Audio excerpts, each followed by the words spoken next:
The brass knocker was the same one I had picked out at a hardware store in Albany in 1981. I know, because I remember standing in the aisle with my husband Walter, holding two finishes up to the light antique bronze or polished brass, and Walter saying, "Whichever one will still look good when our grandchildren knock on it." Polished brass had won. 43 years later, on the first Sunday in November, I stood on the front porch of that same house, holding a covered dish of scalloped potatoes with caramelized onions on top, the way my mother had taught me.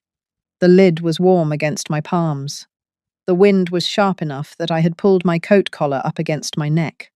I had driven 72 minutes from my apartment on the other side of town because my son Theodore had called on Wednesday and said, "Mom, please come for Sunday dinner. Whitney really wants to host you properly this time." Properly. I had held on to that word like it meant something. I lifted the brass knocker and let it fall. The door opened, and Whitney stood there in a cream silk blouse, and the kind of small, careful smile a person wears when they are about to deliver a sentence they have already rehearsed. "Eleanor," she said. "Hi. Listen, would you mind going around to the side door? We're seating guests through the front today, and I just had the rugs cleaned." I stood very still on the porch. I did not look down at my shoes, though I could feel her eyes flicker there. I did not adjust the dish in my hands. I did not say, of course, the way I had said it, for 31 years of small accommodations. I simply looked at her, then past her, into the foyer of the house I had bought with Walter in 1981 and signed over to Theodore in 2009 when his first business needed collateral. I could see the dining table from where I stood, set for 9, cream linens, the good water glasses, a low arrangement of white roses. 3 couples I had never met sat in the living room with cocktails. Whitney's mother was on the love seat in pearls. None of them looked toward the door. "The side door," I said. Just the words back to her, no question mark. "It just makes things easier," Whitney said. Her smile tightened a millimeter. "Theo's in the kitchen. He'll see you when you come through." I did not cry. Not yet. My hands didn't tremble. I held out the covered dish. "Could you please give this to Theodore?" I said, "and tell him his mother stopped by." She blinked. "Eleanor, you're not." "Just the dish, Whitney, please." She took it, slowly, like it might be hot. The scalloped potatoes still smelled of butter and rosemary through the foil. I turned and walked back down the front steps of my own house. I did not slam the door behind me. Whitney closed it herself, very softly, the way someone closes a drawer they hope no one heard them open. I sat in my car for a moment with the engine off. The heat ticked down through the dashboard. Across the lawn, the maple Walter and I had planted in 1983 was halfway through dropping its leaves. I had raked under that tree more times than I could count. I started counting now, sitting in my car. Not years, not dollars, doors.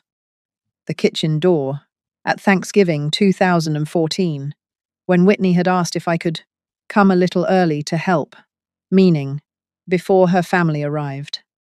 The garage door at Theodore's 40th, when she'd asked me to use it because the front entry was being photographed. The basement door for 2 Christmases in a row, because the front hallway was for guests with overnight bags. Every door in the house I had once decorated for the holidays, and somewhere along the way, none of the doors I was meant to use had been the front one. 43 years of knowing where to enter. I pulled out my phone. The first call I made was to a woman named Delphine Mercer. She had been Walter's lawyer, and she had been mine since 2011. She picked up on the second ring, even on a Sunday, because Delphine and I had an arrangement. "Eleanor." "Delphine, I need to undo a gift." There was a pause on the line, just a small one. "The house?" "The house." "Tell me what happened." I told her. The brass knocker, the cream blouse, the side door, the dish handed back through the doorway.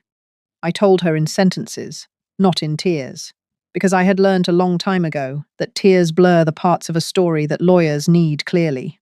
When I was finished, Delphine said only, "Come to my office tomorrow at 9. "Delphine, the deed, is it really his now?" Yes. Then how do I? Eleanor, you signed the house over 15 years ago, but you also signed something else. Do you remember what? I closed my eyes. I tried to remember. The mortgage, I said slowly. I co-signed the mortgage when he refinanced in 2018. You co-signed, and you never came off the loan. Theodore promised he'd refinance you off within the year. He hasn't.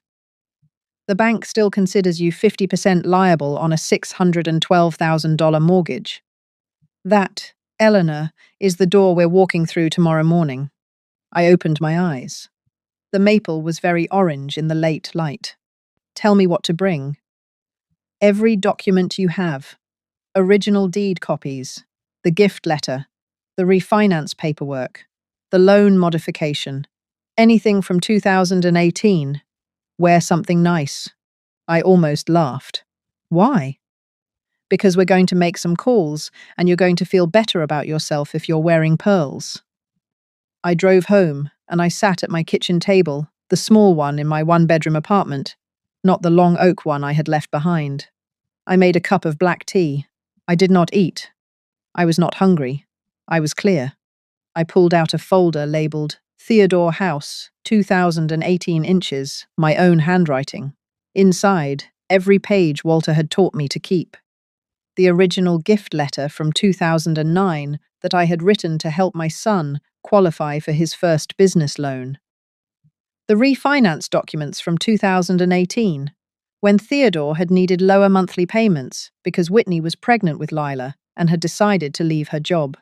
The signed promise from Theodore, handwritten on a yellow legal pad, that he would refinance me off the loan within 12 months. That note was dated the 11th of April 2018.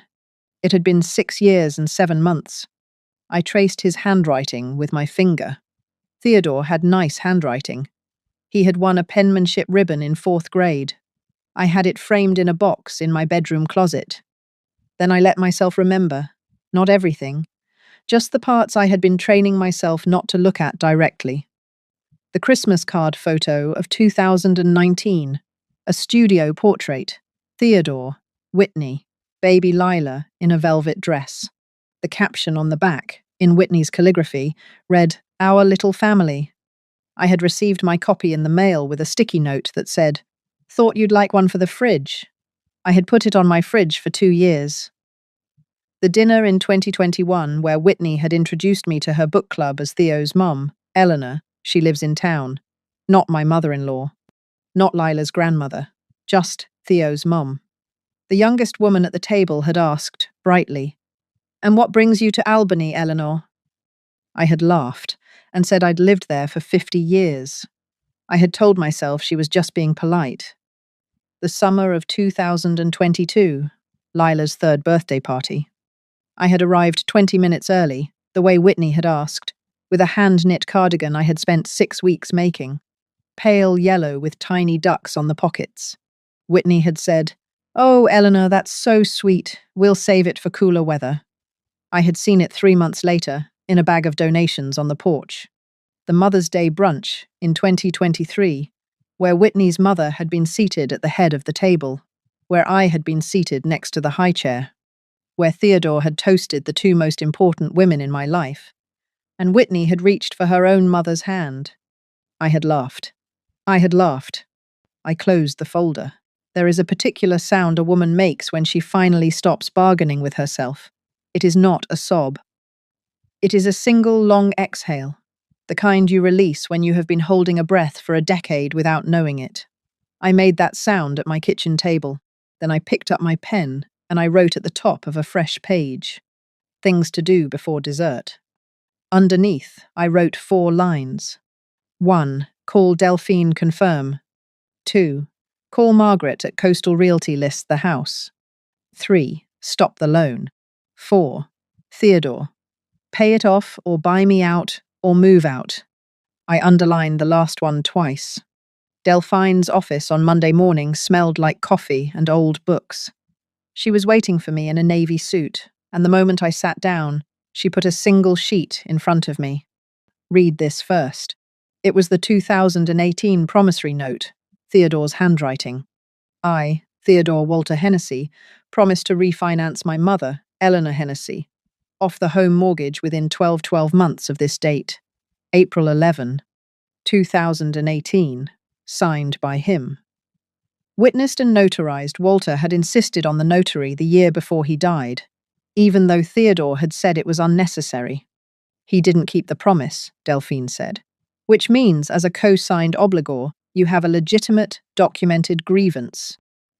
And as the holder of 50% legal liability on the underlying loan, you have leverage. I want to use it. Eleanor, I need you to be sure. I looked at her across the desk. Delphine, yesterday my son's wife told me to use the side door of a house I bought in 1981, while 3 couples I had never met sat in my living room drinking cocktails. I was sure on the porch. I am sure now. All right. We worked for 2 hours.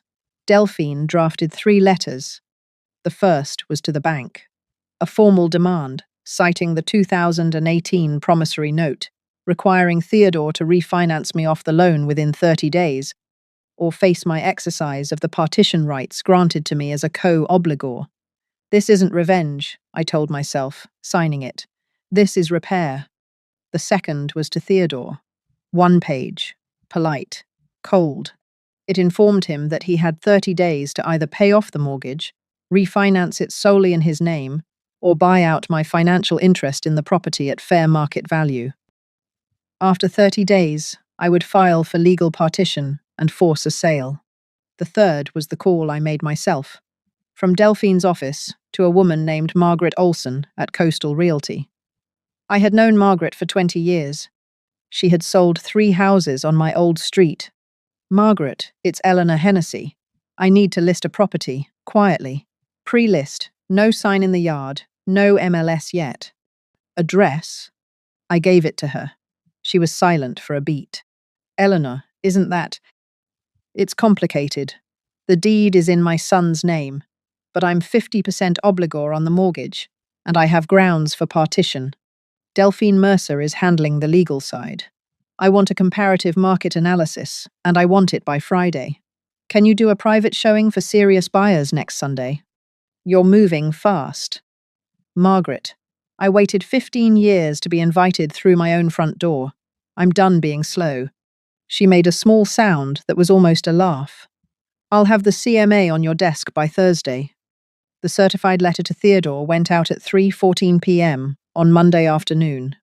By 6:40 p.m. on Tuesday, my phone began to ring. The first voicemail came in at 6:42. Mom, what is this? I just got there's a letter from a Delphine Mercer. About the house? About the mortgage? Mom, please call me. There's been some kind of mistake. Whitney's about to lose her mind. Call me. The second voicemail, 7:18 p.m. Mom, Whitney read the letter. She's saying you want to force us out of our home? Lila's home? Mom, I don't know what happened on Sunday, but whatever Whitney said, she didn't mean it the way you took it. We can fix this. Just call me back. Please. The third voicemail, 9:51 p.m. The voice lower now, tired. The voice of a man who had spent 3 hours arguing with his wife in a kitchen. Mom, I found the note. The one I wrote you in 2018. I forgot. I really did. I'm sorry. I should have refinanced you off years ago. Please call me. Don't sell the house. Please. I deleted all 3. The fourth voicemail came at 11:17 p.m., and it was Whitney. Eleanor, it's Whitney. I think this has gotten completely out of hand. Whatever you thought happened on Sunday, I was simply trying to keep the rugs clean. They were just shampooed and your shoes anyway. I think we need to sit down and talk like adults. Theo is in pieces. Lila keeps asking where Grandma went. We're family, Eleanor. Please call me back. I noticed the order. Theo first, Lila second. The word sorry never appeared.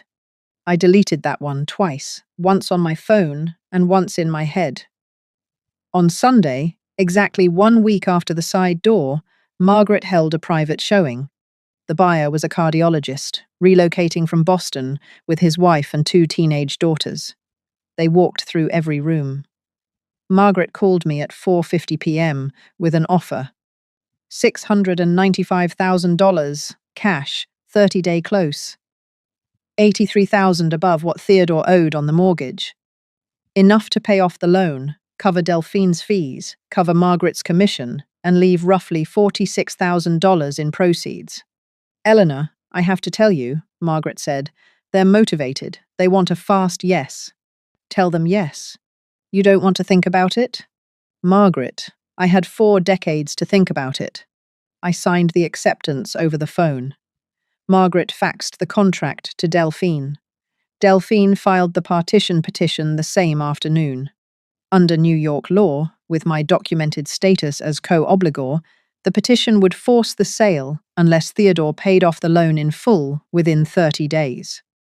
He had no way to pay off $612,000 in 30 days. We both knew that. That was the point. Theodore came to my apartment on Wednesday evening. I knew he was coming because Delphine had called me at 4 to say his lawyer had requested a meeting. I had told her, no lawyers, no meetings. If Theodore wanted to see me, he could come alone, like a son, not like a defendant. He stood in my hallway in a wrinkled blue shirt and the kind of unshaved face he used to wear in college. His eyes were red-rimmed. He looked, for the first time in years, like the boy who had once climbed into my bed during thunderstorms. I opened the door halfway. Mom, Theodore, can I come in? You can stand right there and say what you came to say. He flinched. Then he nodded. Mum, I'm so sorry. About the loan, about forgetting, about Sunday. Whitney told me what she said, and I should have come to the door myself. I should have heard the knocker. I was in the kitchen and I was distracted, and Theodore, stop. He stopped. Sit down on the bench in the hall. I am going to say something to you, and I am going to say it once, and I would like you to listen without arranging your face. He sat. On Sunday, I was told to use the side door of a house I bought with your father in 1981. That is a sentence, but it is also a summary. The summary of 15 years of small instructions about where I belong in your life. I am not telling you this to make you feel guilty. I am telling you because for 15 years I have been a very good student of being small, and last Sunday I graduated. He was crying now, quietly, adult crying. The house is sold, Theodore. The buyer closes in 30 days. The mortgage will be paid off, your name will be cleared from the loan, and the remaining proceeds will go where I have decided they should go. Mom, please, Lila. Lila is 6. She will live in another house. Children do that. Theodore, do you remember where we lived when you were 6? He blinked. The duplex on Chandler Street, he said. Yes, and were you happy there? Yes. Then Lila will be happy somewhere else too. Children are not damaged by smaller houses. They are damaged by watching their parents treat their grandmothers like delivery drivers. He put his face in his hands. What about me? He said into his palms. What about am I? You are still my son. You will always be my son. But love, Theodore, is not the same thing as access. I have been confusing those two things for a very long time, and I am finished. He looked up. What about the proceeds? The 46,000? I almost laughed. Almost. Theodore. The proceeds are not the point. But since you asked, they are going to a women's shelter on Vine Street, a place called the Annabelle House. 43 years ago, before I met your father, I slept in my car for 3 nights in a parking lot, 1 block away from where their building now stands. Because I had nowhere else to go, they didn't exist yet then. I am making sure they always exist for the next woman. He stared at me. You never told me that. No, Theodore, I never told anyone. Your father knew. That was enough. I stepped back from the doorway. Go home to Whitney. Go home to Lila. Take care of them better than you took care of me. That is the only thing I am asking of you now. I closed the door. Halfway, then all the way. The deadbolt clicked. I stood in my hallway with my hand on the wood. I breathed in. I breathed out. I did not cry yet. The closing was on a Thursday morning, 31 days later. I did not attend. Delphine signed on my behalf with power of attorney. Margaret called me at 11:42 a.m. The donation, to say it was done. The wire to the Annabelle house cleared the next afternoon. $46,200 and change. The director was a woman named Constance, who called me an hour after it landed and said, "Eleanor, do you know what this builds?" "Tell me." "A second floor, 8 more beds. We turn away 30 women a month. Now we won't." I made tea after that call. I sat by my window. The maple I had planted in 1983 was someone else's tree now. It was someone else's brass knocker, someone else's foyer, someone else's rugs. But the 8 beds were mine. On Christmas Eve, my granddaughter Lila called me on her father's phone. She was 6 years old. Her voice was small and careful, the way children's voices get when they are saying something they have practiced. "Grandma?" "Hi, sweet pea. Mommy says you don't live in the big house anymore." "That's right, baby. Some other people live there now. They have 2 girls who are going to love that maple tree." "Where do you live?" "In a little apartment with a window where I can see birds. There's a cardinal who comes every morning." I named him Walter. She giggled. Then she got quiet again. "Grandma, Daddy said you had to use the side door." I closed my eyes. "He told you that?" "He was crying when he told Mommy. I was on the stairs." I took a breath. Lila was 6. She would not understand most of this for a long time. But she would remember the stairs, and she would remember the words. And one day, in some kitchen of her own, she would understand. "Lila, listen to me very carefully. There are some doors in life that other people will try to send you through. When that happens, sweetheart, you remember Grandma. And you walk to whichever door you choose." There was a long silence. Then she said, "Grandma, can I come to your apartment sometime, through the front door?" "Sweet pea, there's only one door at my apartment, and it's yours any time you want it." That night, after I hung up, I sat by my window, and I wrote one line in the small notebook I had started keeping the Sunday after the side door. They told me to use the side door. So I sold the whole house and built doors that open for women who have none.